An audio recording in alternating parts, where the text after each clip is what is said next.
Welcome to a new edition of our show titled Speak of Africa. Brothers and sisters, we have a whole lot of news for you today. We're going to analyze the American-US midterm elections. We're happy because this election shows that a lot of Africans are getting involved in politics.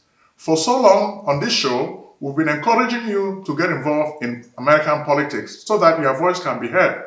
In Africa, elections tend to be sham elections. For the first time, you have the opportunity for people to know what you think. So we are happy there is a resurgence of interest in American elections among Africans. So this is a good sign. So when we look at what is happening with these midterm elections, whether you voted Democratic or Republican, it's okay. We don't really care about party. We just care of the fact that you are involved in the process, which is really what we want to do with this show. Our goal is to motivate you to get involved in politics and to get involved in the economy. Now that you are voting in big numbers, we're very, very happy. We just hope soon we should have an organization of Africans. We can really encourage Africans to vote and get involved in American life. If this happens, we can really have missionaries who can go now to the motherland and change the fate of Africa. We're going to begin today by looking at Ethiopia. A few months ago, we spent time on this show touting the horn of Africa. Ethiopia is a very large country in Africa. Unfortunately, for so long, this country has been having problems. The good news is that a new leader has emerged. Prime Minister Abiy Ahmed. He is good. He's a very good guy, and we really like some of the changes he's introducing to liberalize the Ethiopian system. So this is good. This is a very, very good sign. A few days ago, we witnessed the Ethiopia-Eritrea peace run. This is a commendable move. There cannot be no development without peace. So if there is peace, Ethiopia and Eritrea can develop side by side. So this is very, very good. It's a very good initiative. People who have been fighting for so many years as brothers, together they are running in peace. So the peace march is salutary. They did this in Addis Ababa, and we really welcome this initiative. Thank you very much, Prime Minister Abiy Ahmed. You are the kind of leader we need in most African countries. In addition to the peace run, you also introduced the visa on arrival for Africans. This is also a very powerful initiative. We have been talking about Ethiopia as the political seat of African unity.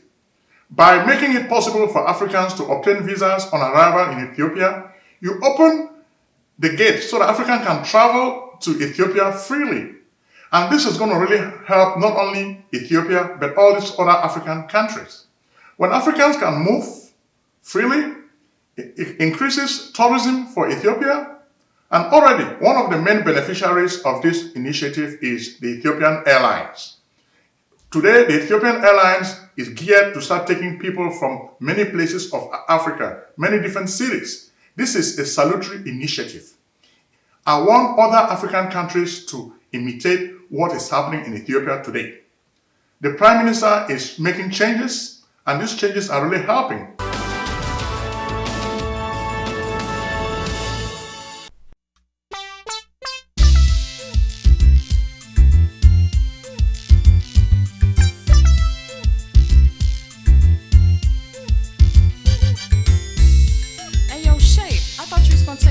So I can get my taxes done. You know I'm trying to buy a new house. What's up? Let's get it on. If you're searching for a house, call up my man Prince Ojong, the best in real estate. Take it from your guy's shape. When I say his services are the best in the states, word is born. He even take care of your tax forms, fat refunds. So come get your business done. Consultations, financial organization, fast processing. No waiting. This man is amazing. The Prince. Act now and call Prince Ojong at 240-350-1131. That's 240-350-1131.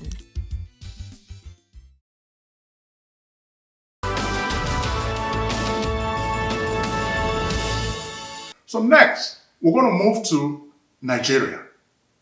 Nigeria is also having elections next year in February 16th. So what are things going to be like? Already we have a tussle. You have the incumbent, Mohamed Buhari, and then we have the challenger, Atiku Abubaker. These two guys are really old politicians.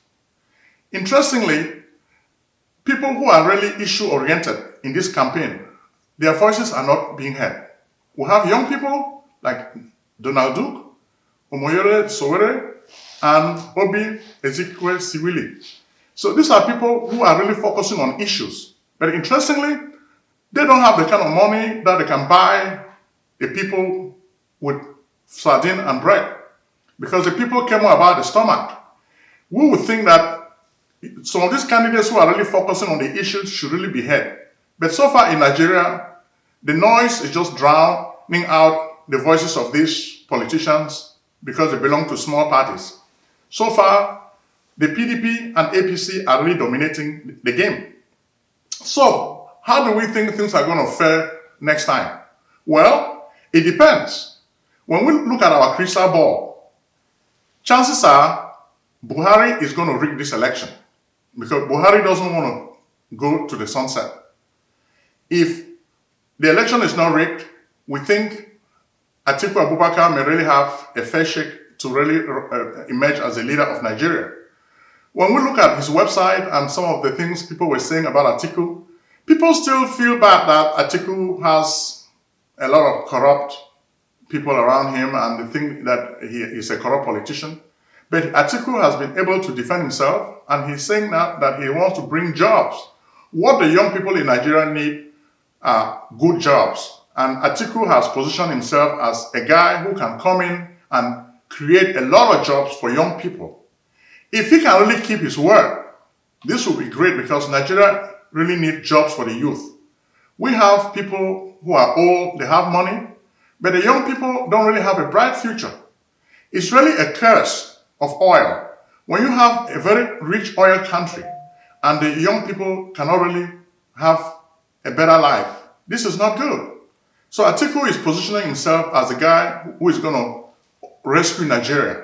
So Nigeria needs a rescue operation, and Atiku is the man who is going to make this change. Some detractors are saying that Atiku is a good candidate. By contrast, Buhari is old, sickly, and is a weak man. And they feel that Buhari does not really have the stamina to run Nigeria. The Kaduna Mafia and the Sokoto Mafia are really running things.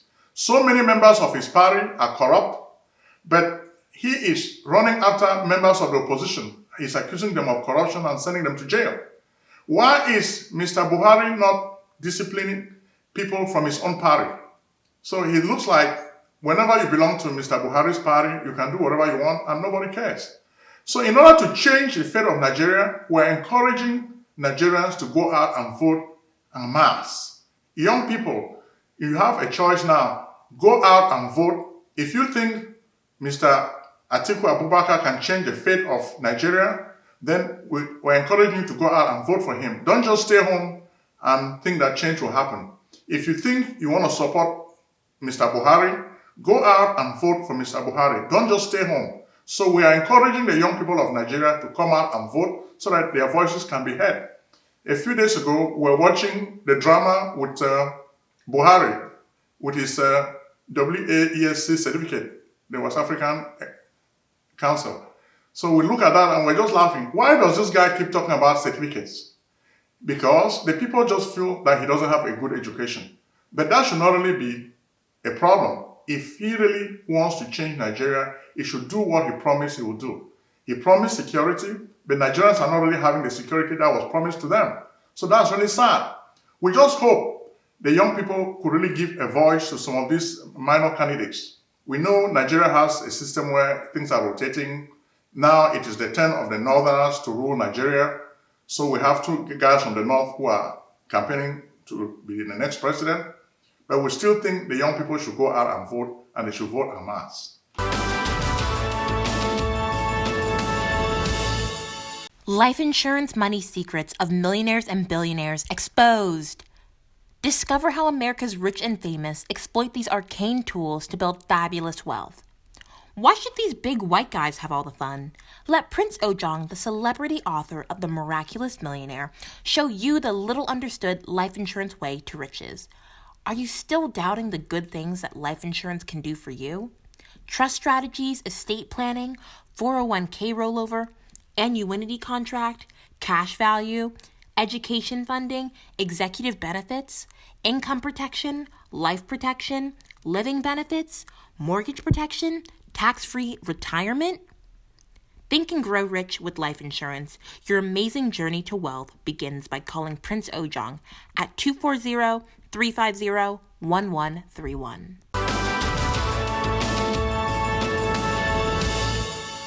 Next, we're going to take you now to Gabon. Gabon is a country in West Africa also. It belongs to the Francophone zone. Gabon came into the limelight a few days ago because of news of the ill health of Ali Bongo, the current president. For a long while, this country has been ruled by the Bongo dynasty. So Ali Bongo is really a scion of the Bongo dynasty. He went to Saudi Arabia for a meeting and fell ill, and since then he has not really been seen. There's been a lot of speculation that he has died, but nobody is really making people know that this is the truth. The guy has died. So the public has been having a lot of rumors. In fact, a Cameroun news channel in Gabon was suspended because they aired a program saying that Ali Bongo has died. So the people really want to see. Initially, people from the Gabonese government were saying that, oh, Ali Bongo is not dead. He's just a little sick. He's fine. Later on, they changed the story. Oh, he's seriously sick now. Maybe he has a stroke. What is the truth? The people want to know. And they want to know because for a long time, Gabon has been having a lot of problems.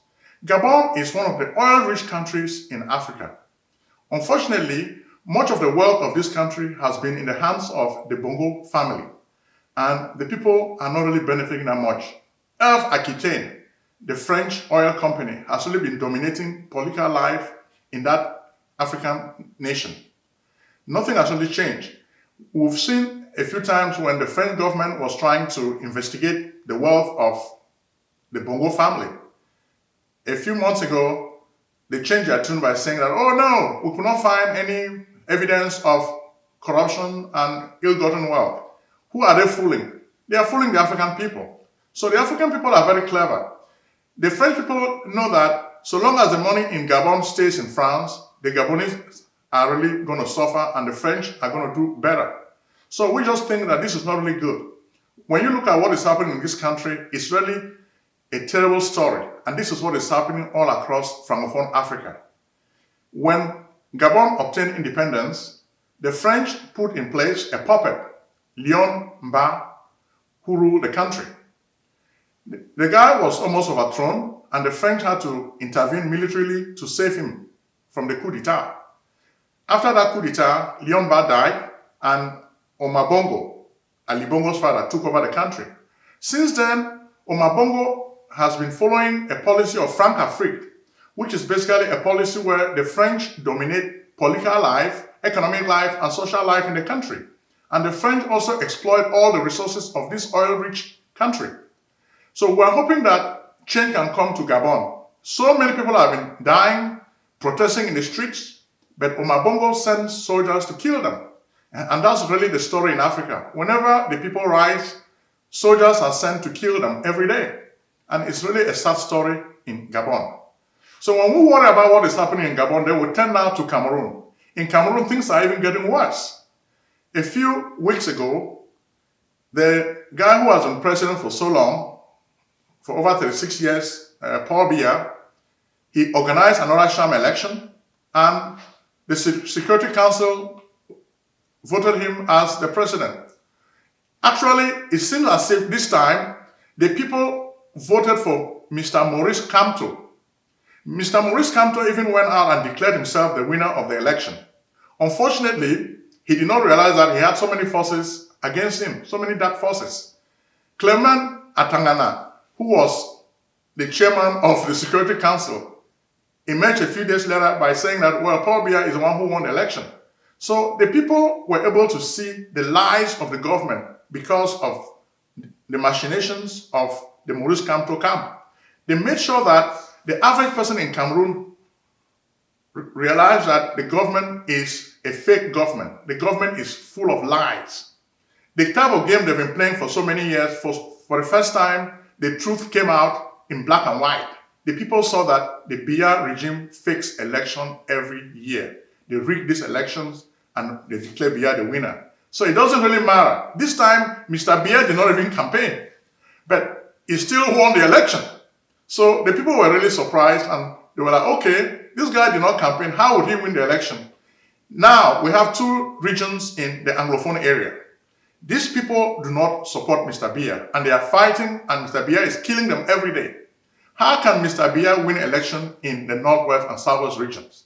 This is a joke. Even the Archbishop, the Catholic Archbishop, Cleda, came out and really expressed his displeasure with what the Biya regime is doing. And people saw for the first time that what these people have been doing in the dark is now in the open. The people are seeing the evil of this regime. As far as the Anglophones are concerned, the election in East Cameroon is a non-consequential event. It doesn't really matter to them because they knew that the Francophones are really people who just like to eat bread and sardine. Mr. Biya buys sardine and bread and gives to these people and they vote for him. So these are people who don't really care about self-actualization. All they care about is food. If they can eat food, they are happy. They don't want anything else.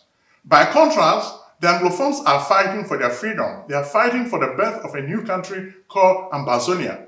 In fact, in their mind, this country is already born. It's no longer what the Francophones say, c'est un pays fantôme. They feel Ambazonia is real.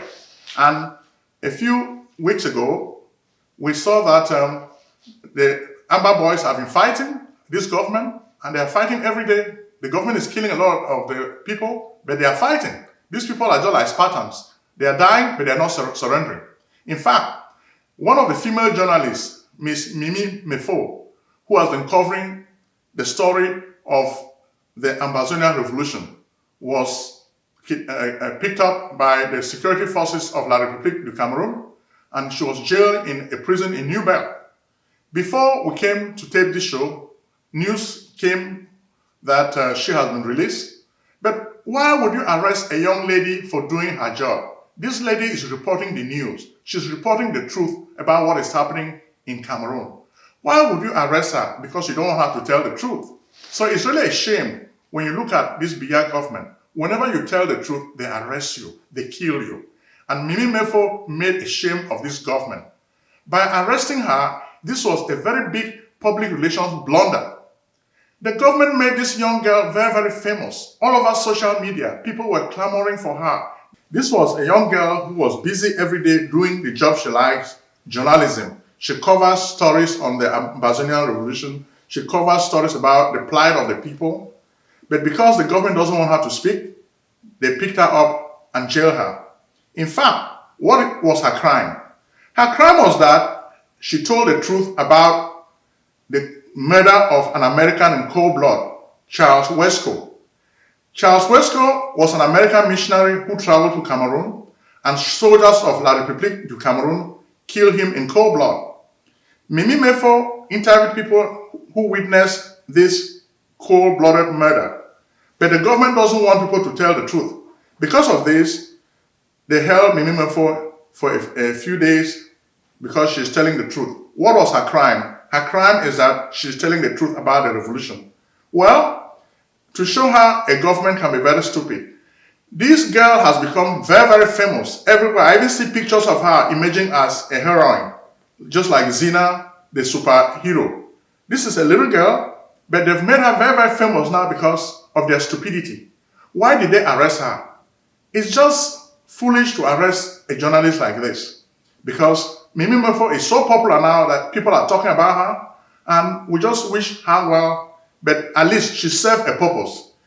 People are going to use her case as a very good example of how bad this government treats journalists. So we think The crisis in Cameroun is still going on because this government is really a stupid government. They don't really realize that by arresting journalists, you're making a fool of yourself. We live in a modern age. You can cut off the internet and do all this stupid stuff. You're not going to stop the people. The people want to be free, and they're going to be free. So you're really wasting your time.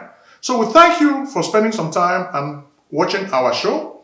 We're going to bring you another show again soon, but we're encouraging you to sponsor this show. We are on YouTube, and we're encouraging you to go to our page and sponsor the show. We also have a PayPal account. If you want to support us, we're inviting you to go to our PayPal account and pay some money so that we can be bringing you this show all the time. We are going to be doing more things. Our show is not just a regular show like other shows. We're going to use this show to empower Africans. We want Africans to have skills. With this show, we're going to begin a new program where we promote African businesses. If you have a business in Africa, or you're an African living in the United States and you have a business, we're going to help you so we can promote your business. You can use this show as a platform for buyers to know what you are selling. Our show is reaching a lot of people now, and we want to use this show to reach a whole lot of people. We ourselves are also in business. We are business people, so we have a business orientation. Personally, I'm a real estate agent. I'm also a tax accountant, and I'm also an insurance broker. So I'm using all those resources to help people in my community.